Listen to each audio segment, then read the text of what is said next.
Wakey, wakey! Ow! I'm awake! Wake up! I am! I know, I just like to annoy you. We have a review to do together, Brian! Brian? Yes, Brian! Brian Flim! Fast lane to a hurricane. Open road ready to roll. Put pedal down right away. Red line and I'm giving more. City lights burn right behind me. Top down I push it to the floor. Street sign center line speeding. Burning hot I feel ready to roll.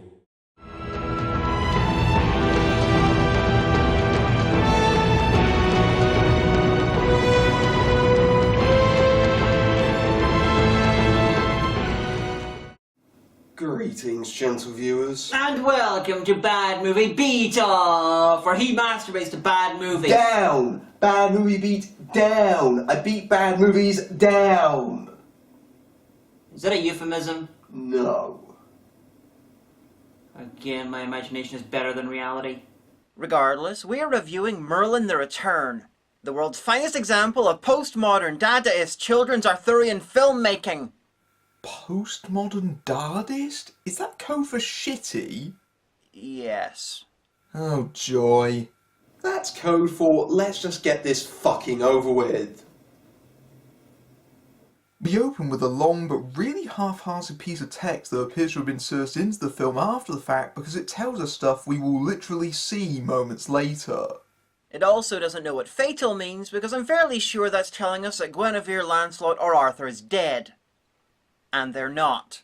So 10 years later the text fucks off and the film begins. I suspect this was only named Merlin the Return to dupe people into thinking it was a sequel to the Sam Neill Merlin made a couple of years earlier. Even the font looks similar. Craig Schaefer is David Boreanaz, is Mordred. His mother, Morgan Le Fay, blasts him with Photoshop filters so via a medium he can contact Tia Carrere as an evil corporate sorceress. I already feel like we skipped the first reel of the film because they do nothing to set that we're in the netherworld or who anyone is before Mordred's being channeled to Tia Carrere through the world's most gullible psychic. And if psychics existed, that would be an oxymoron. But since they don't, she's just a moron. Did I get through to the spirits this time? I'm afraid not. Mother's being a little stubborn. Mordred's feeding Tia with magical info that she can turn into science! Of course, I really want to know how they set this whole thing up. Like, does the psychic just bother random glamorous scientists with tales of her abilities to contact fictional characters? Like I told you, there's a reel missing, maybe a whole film, like the A Better film. Wine. Bring wine, quickly. You, Guinevere. Move your ass and pass that wine. Oh, and where the hell did they get wine in the evil netherworld? In the evil Nether Vineyard? Ooh, scary! Duh!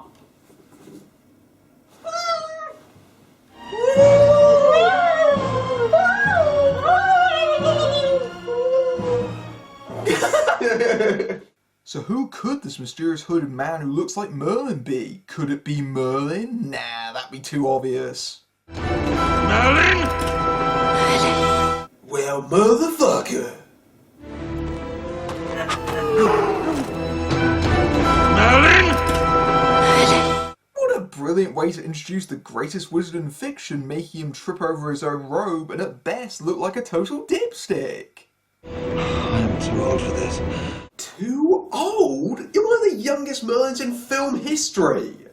Yeah, but according to Arthurian legend, Merlin aged backwards and that's why he could tell the future. So he's actually one of the oldest. I somehow doubt that's what they were going for.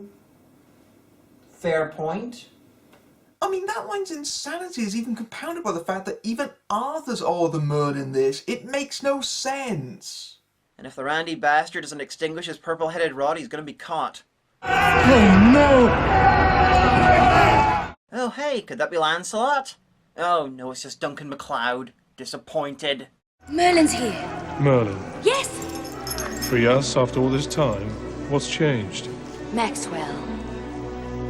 Maxwell? Yeah, Maxwell. She's exactly like the person Tia Carrere played in True Lies, but 95% not giving a shit. As opposed to the 100% not giving a shit that Adrian Paul's working with. It's nice of the film to colour code the magic for us. Green is evil and bluish white is good. Makes it simple. But why is Mordred doing magic? The motherfucker was Morgan's muscle and that's about it. They just made Morgan fucking pointless. Well, more pointless than anyone else so far. Quickly, to the flume! Play me, come on and play me. I bring you dolly three, climb up my apple tree, lift down my rainbow, slow down my telephone, and bring me dolly three,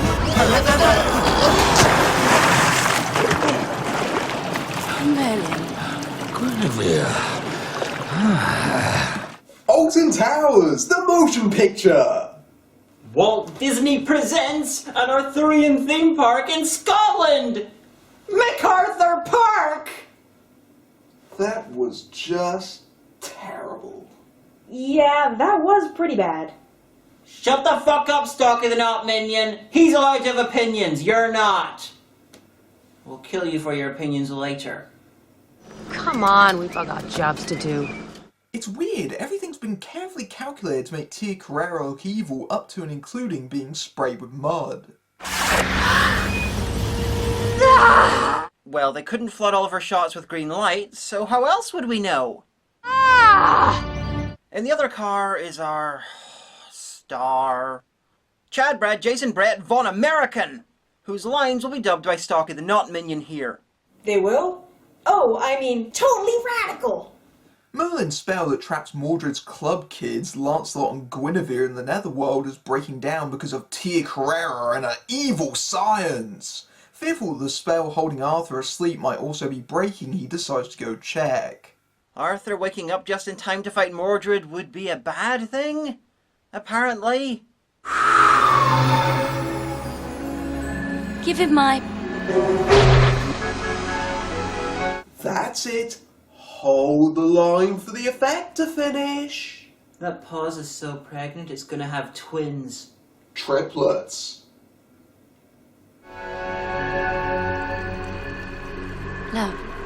A half-naked Merlin appears in the middle of the village and is almost run over. Since no one bats an eyelid, I can only guess that's pretty much business as usual. Aw, that's totally bogus! And because it was too expensive to create another crappy looking cave set, we don't get to see Arthur and his knights waking up on Avalon, but instead cuts them ready to try and kill a truck. Avalon is an island. This place ain't anywhere near the coast. I would have liked to have seen how they got here without drowning and or seeing a fucking truck. Young beast is large. Aye, sire, and strong.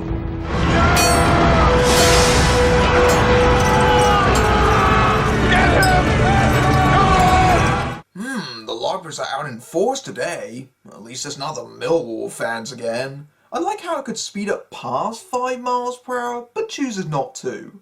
Okay. Maybe they didn't see any trucks on the probably really long walk from the coast, but that does not explain why they didn't see any cars! You don't think it could be the big beast's cub? Aye. Uh-oh, they're about to kill half the cast of Last of the Summer Wine. This one is dead. Patrick Bergin is woefully miscast as King Arthur, and I'm pretty certain he only got the role because he'd been in a few of director Paul Matthews' older films like Africa. And Berserker, Hell's Warrior! That whole thing was funny but criminally stupid. They know about metal, they've never seen an animal with wheels, and they can see people inside. They are familiar with cards, it is not that hard to put the concepts together. Oh hey, a Rick Mail upskirt shot. Did we mention that Rick Mail's playing Merlin? No, because I was wondering how long it'd take for the audience to recognise him from the young ones or Drop Dead Fred. Oh, I just forgot to mention it. Anyway, time for Merlin to run into Arthur. Literally. I think they're subtly coding this shot to remind us he's American. Everything okay, honey? This country doesn't even have a hot topic. Ugh, I can't wait until I'm in therapy. I know it's hard, Richie, but give things a go. You'll like it here, I promise. Cheeseburgers! Everything's wrong. Mordred's almost free, and the whole village thinks I'm some crazy old man. Yeah, and I'm really not that old. So Merlin begins the epic tale of how all this came to be. How at the final battle with Mordred at a Stonehenge Sonath Spinal Tap would laugh at it, he cast a desperate final spell to imprison Mordred's army and put the dying Arthur into a magical sleep. Because sleep cures death. Apparently. This really should have been the opening scene, but apparently that would have made just too much sense because the writers decided that Arthur should hear about this backstory from Merlin even though he was there. You forgot to mention that Mordred was winning because he and his Wolverine Kurgan helmet grabbed Excalibur from Camelot. Because Arthur decided that a battlefield was no place for his magical fucking sword. I have this. Excalibur. Am I the only one who's uncomfortable with how much Arthur looks like Mario? With the Mario Brothers and plumbing's a game. We're not like the others who get all the fame. No! I guess so. Alright then. Anyway, long story short, Mordred and his cult, along with Guinevere and Lancelot, ended up in the Netherworld, while Arthur and his knights ended up sleeping in Avalon. And Guinevere is totally not getting her boyfriend's Lance a lot in the Netherworld for 800 fucking years. That is a long time for fucking. You know what this scene needs? Costumes that don't look like they were bought in a joke shop? No. Well, yes. But what else? Theatrical staging! I wish I knew. Yeah, that is good unnatural staging. Anyway, they have to stop Tia Carrera for reasons. Deep in her state-of-the-art Apple shop / Stargate, no one is asking Tia Carrera why she has a heavily guarded and stupid-looking helmet with her, and how it could possibly help them with science. Your mum seems happy to be back home, don't you think? Aw, gee whiz, lady. This store doesn't even sell Smucker's grape jelly. The part of the village shop was played by an attic in someone's house. It never acted again. So the psychic's daughter comes into the shop, and since both she and Chad Brad both like video games, they're suddenly in fucking love or something. You do realise he's called Richie, right? This kid is like Ninja Turtles 2 ate the Sandlot and then threw it up again and in a bizarre tribute to Slaughtered Vomit Dolls ate it again! I do not fucking care! He's called Richie and he's the most irritating person in a movie with Rick Mail. I'm just saying the bottom jokes write themselves. Although that kid is far, far, far worse than Richie from Bottom. Agreed. That little girl has been in 2 scenes and worn 2 different flower hats. I kind of want to see where this is going. So they go to her place and find Tia Carrera having a business meeting with a medieval reenactor. And some glowing light. This is clearly so important that they decide to sneak into her car and attack the other plot of the film. We have to stop them. Now I don't want to be mean to the child actors. Oh, please do. You'll feel better. But these two are awful. Kate seems to be reading her lines off cue cards while Richie... His name is fucking Chad Brad! While Chad Brad's being dubbed to make him sound more New York, even though he's from Iowa. And both performances are terrible. I bet he's even terrible at lying down in the boot of a fucking car. So Mordred's decided to bring his army through early because Merlin and his ability to explain the plot has him spooked. While Patrick Bergin has something better to appear in and so takes an extended cliff diving holiday.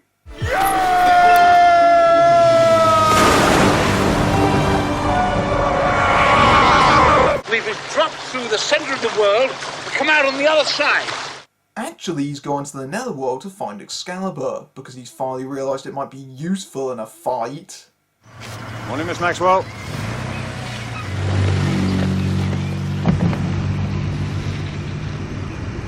Where are we? South Africa. That car is meant to still be moving, by the way. Neither Tia Carrere nor the guys at the door have noticed her fucking boot wide open while she's driving. Suddenly, and without any explanation, we see that Merlin has somehow infiltrated Tia's lab. Well dressed like that. Good work! That lab coat really goes with the robes. Those are his subtle robes! And it's not even like he's thrown that on and hope for the best. He magics into his usual stuff later on, so this was a deliberate choice. You've got to respect a man whose hatred for trousers overpowers his need for a competent disguise. What's he doing here? I like pogs. They're radical. Okay, how the hell did you two get in there? You know what, I don't really care. I just want to express incredulity. Tia Carrera brings her science magical portal online in preparation for Mordred's army and I just realised it's an Ivanhoe's goatsy. Charming. Merlin appears and destroys her equipment to interrupt the portal, but shock horror, Mordred has made it through and Merlin's magic isn't enough to push him back. Merlin! Fool! My strength has grown tenfold since my imprisonment. Merlin's magic couldn't do anything, but a fire hose pushed him back. I don't know who that was more embarrassing for, Merlin or Mordred. That would be us. They didn't have to watch this shit, just be in it. Anyway, he said his power has increased tenfold right before his defeat via hose. So exactly how shit was he beforehand? So Guinevere somehow made it through the portal and we discover that the water weakness is spreading like a virus. Never underestimate the power of a high-capacity hose to hold back villainy. Remind me to test that. Oh, the kids and Merlin are allies now. Yeah, that happened between shots. Sorry if you missed it.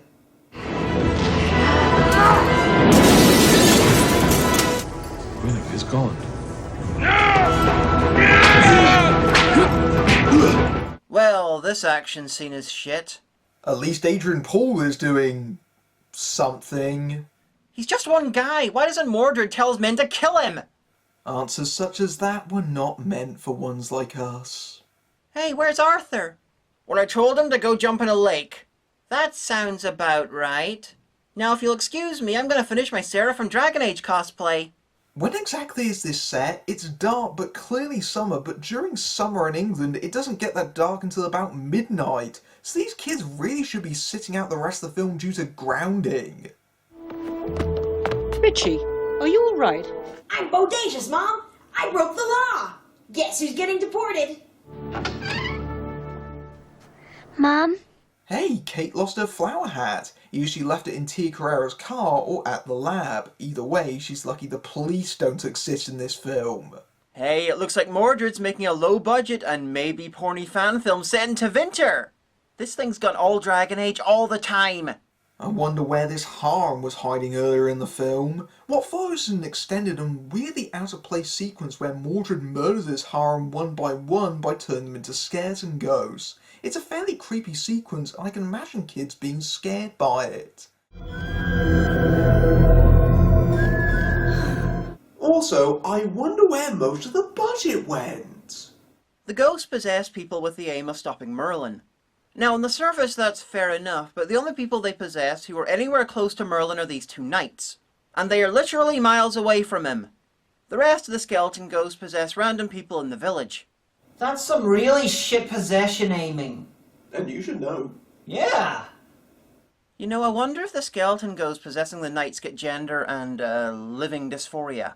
Hey, do you think the locals ever noticed the random camp that sprung up nearby? I suspect they probably assumed they were just a family of Norwegian Romanes. Oh, and still no flower hat. Yeah, it's like she's naked. Movie not cool. Movie, you space your two flower hats out. You don't blow your flower hat wad in the first two scenes and then go without for the rest of the movie. What the fuck is wrong with you?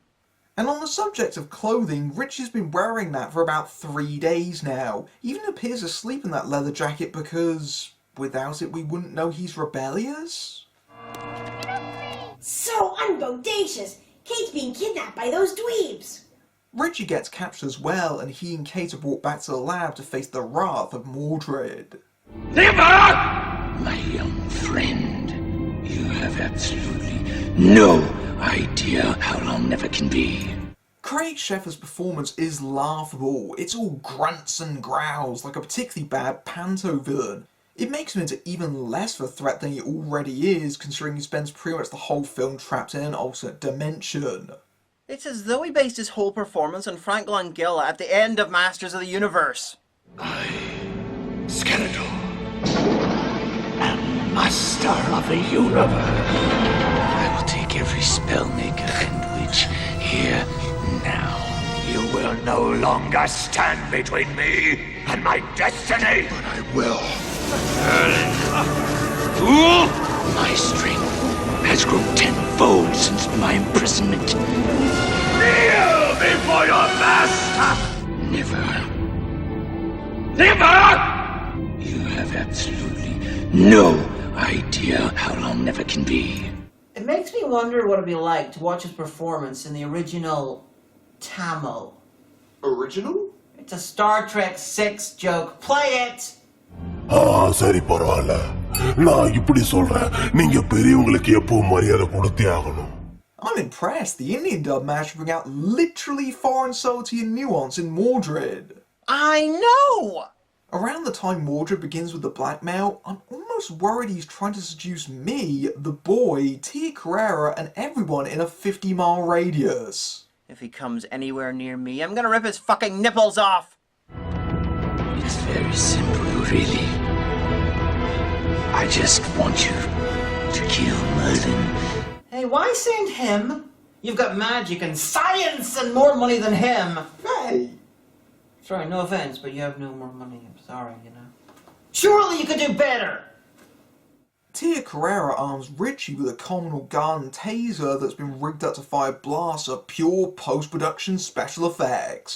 Quite why no one used this when Merlin was in the lab earlier, I doubt I'll ever understand. Random question, but who is really the star here?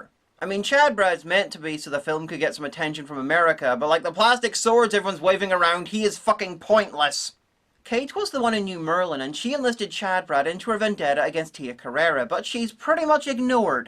There is the very real possibility that the original script focused on her, but they did a ham-fisted rewrite when some American co-funding happened, leaving us with this. This, the Elephant Man of Arthurian kids' films. As in, it's harmless, but the script is weirdly shaped with growths in all the wrong places. Anyway, from the title you'd think that Merlin was the star, but nah. He's an avuncular advisor as per usual. It's a little bit like calling Star Wars Episode 4 Obi-Wan, The Return, when there is no Episodes 1 to 3. Of course, he could always turn it on Mordred instead. Good work, movie. Now none of the kids in the audience will be traumatized when that actually happens and this finally ends. Oh, this will never end. It sure feels like it. You'll think it ends, and then suddenly, oh no, 17 years later, it's still going! Okay, I've just spent the last 12 hours going on the water slide, the nether coaster, the big wheel of dankness, ate a whole tub of evil candy floss, visited Pirates of the Dark Zone, and had my photo taken with Mortimer Mouse. I'm ready to do my mission. It's hard work being king, but someone has to do it. He's been found by Lancelot, still being played by Adrian Paul as T-Break during a Highlander-related convention appearance. Their meeting doesn't go well, the dialogue is terrible. I'm going to kill you, piece by piece. Now I will kill you until you die from it. What follows is a dramatic reading of the plans for this scene. Swing swords, clang, swing swords, clang, swing swords, clang, talky bit, clang, swing swords, move to next mark, clang, swing, clang, talky bit, clang. Why is 90% of Mordred's army made of strippers? Weirdly, partway through this truly epic fight, Arthur and Lancelot decide that the fight was a fake, designed to prolong the movie by 5 minutes and confuse Mordred's men when they eventually find them. We're trapped. We can jump it. We'd never make it. Do you want to live forever?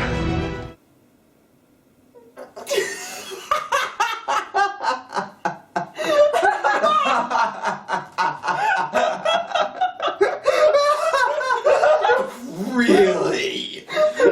Go fuck yourself, movie. You know, the guys following them should have found them and stabbed them in the back by now. At least twice.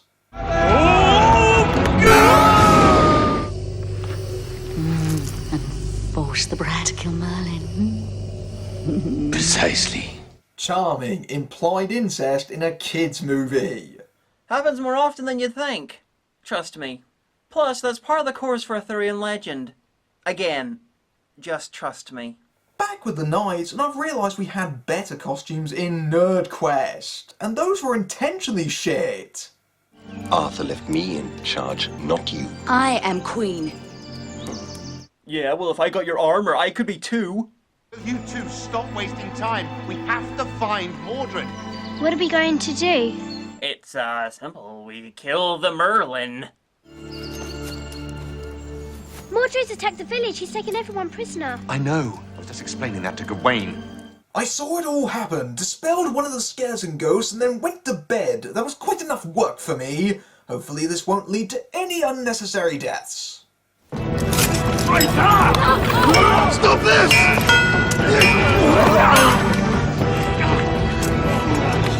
Merlin, you should be so fired. This is like an extended episode of Hercules: The Legendary Journeys. No, worse. It's like an extended episode of Mortal Kombat Conquest. Merlin the Return, I have a question. Why can ghosts die? And since we don't see the villagers being exorcised, I guess they're just going to continue on their merry possessed way. Oh, fuck, this is almost Vikingdom level of Stonehenge accuracy. Stonehenge is located on Salisbury Plain. The point of a plain is that it is plain. Featureless without fucking trees. And people are only allowed into Stonehenge during the solstice or if they have special permission from the government. Permission that takes ages to get, by the way, and demands more than I want to use Stonehenge magic to destroy the world. And, why is she doing this? I'm a scientist. I had to. For science. Mordred will give me free rein with my research and all the help I'll need for my experiments. Science! You know what would help with that? A grant. A grant? Yeah, getting one of those is much easier than resurrecting a dead sorcerer. Sorcerer? Soon I'll be free of all the small-minded fools who think science should be controlled by rules. Science is a set of rules! This scene is set up like Tia Carrera is going to make a last-minute heel face turn against Mordred because clearly the first thing he'll do after he's won is kill her, but no, never happens. So Merlin knows that Chadbrad has a weapon and has been ordered to kill him. How? A wizard did it. I see, alright, yes. That's literally how he knows. Still, it leads to a nice little scene about a pipe that's only mostly ruined by Chadbrad's punchable fucking face. I keep a pipe, but I never smoke it. It's my little test to myself. Tomorrow is a new day. A new test. Like you, Richie, I will have a choice to make. They wait off screen for hours and hours, doing nothing, because in the next scene it's suddenly night time and they're watching over Stonehenge. Ah, the Tesla coils of Stonehenge, one of the wonders of England. It is a brave film to take a night shot filmed on location and green screen a completely different night sky onto it. Truly, this is a fantasy setting. I just noticed that Guinevere's armor is multiple stabbings waiting to happen. Meanwhile, in the Netherworld, Mordred is turning into a gorilla. I miss Nightbreed. And Tia Carrera doesn't understand the meaning of the word lookout because, hello, Merlin!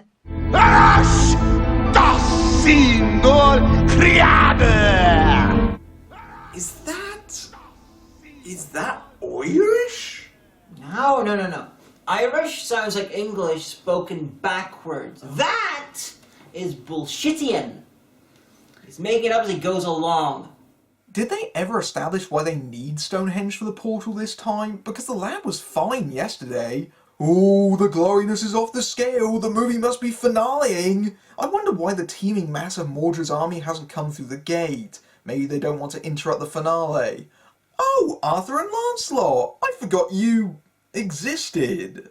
King Arthur is, sir, barely appearing in this film. You want to live forever? No. Bad Merlin Return! Bad! One Highlander joke is all you get! There could be only one. Bad film, bring bad!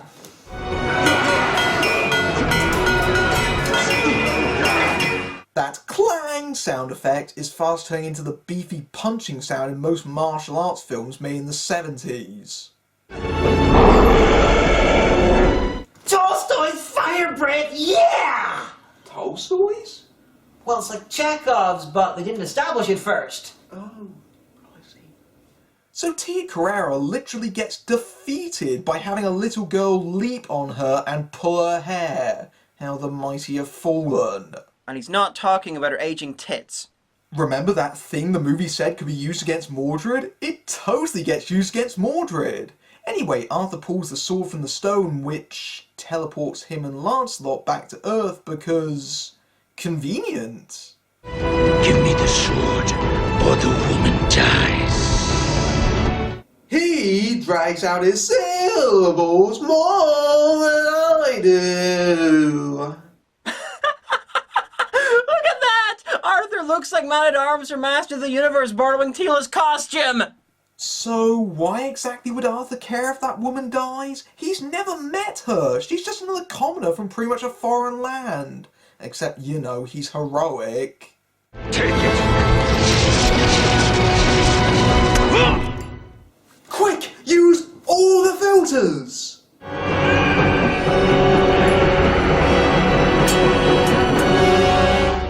So, having won, Arthur decides to send himself and his knights into the Netherworld because... We are men out of our time, Richie.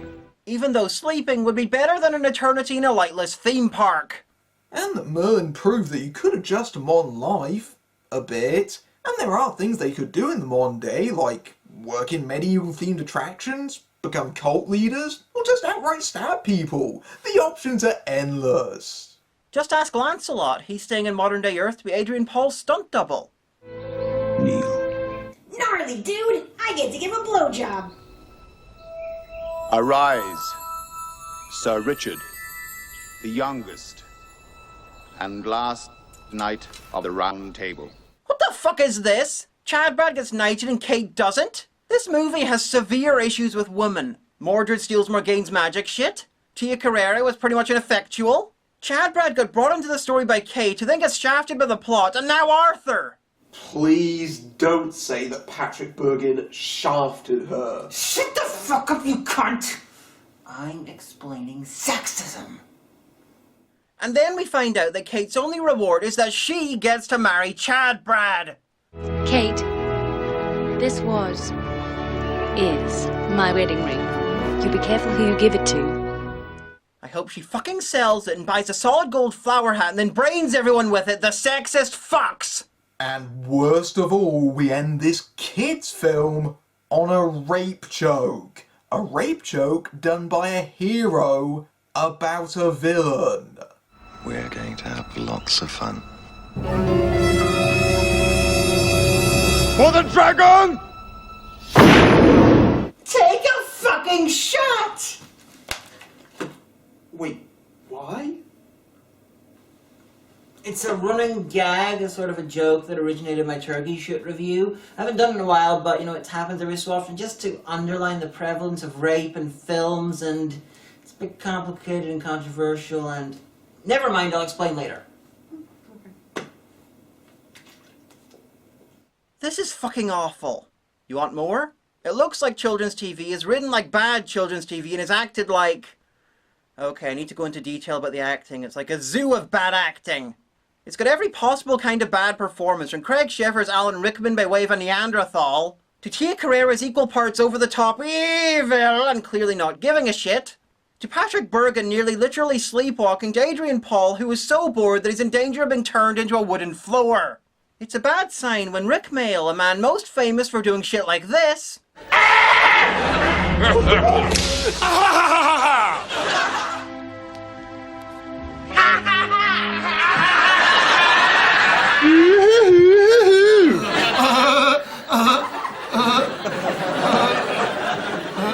is the guy who gives the most subtle and layered performance in your film. Mistress, you forgot to insult the child actors. Oh, I would, if they were good enough to be considered as acting. What did you think?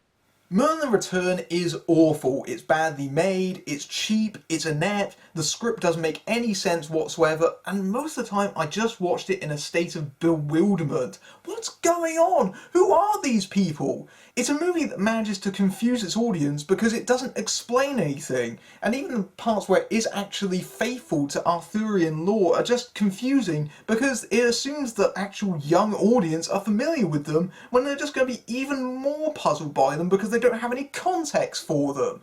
A bit like me, who doesn't understand Arthurian lore very much either, and spent the entire movie going, what? Huh? I don't know. The acting is atrocious, and it's clear that everyone involved considers this to be a massive paycheck. Quite how this managed to get a wide national release in the UK is frankly baffling.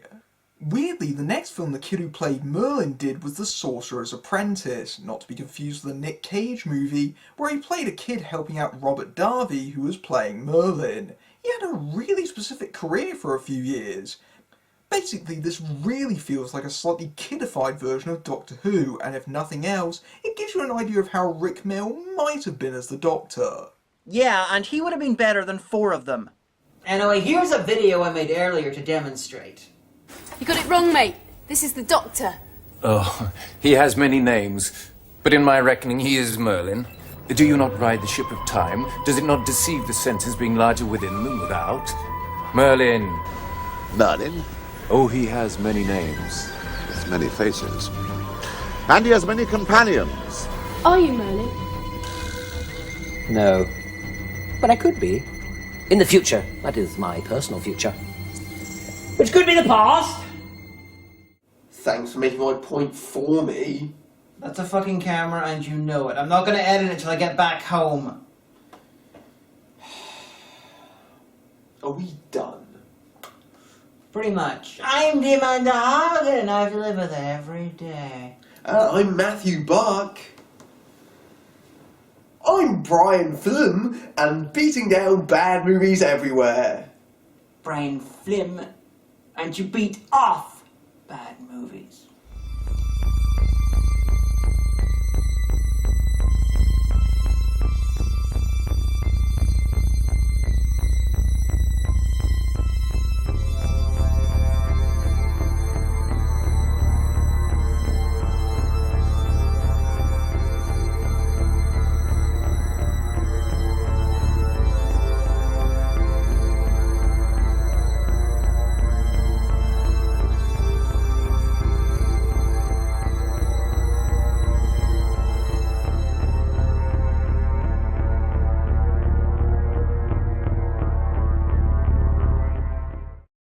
Okay, test subject Stalky the Knot minion. Merlin the Return said that villains can easily be pushed back by water hose.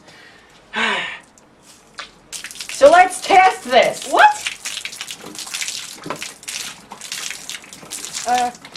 It's not working. That's true.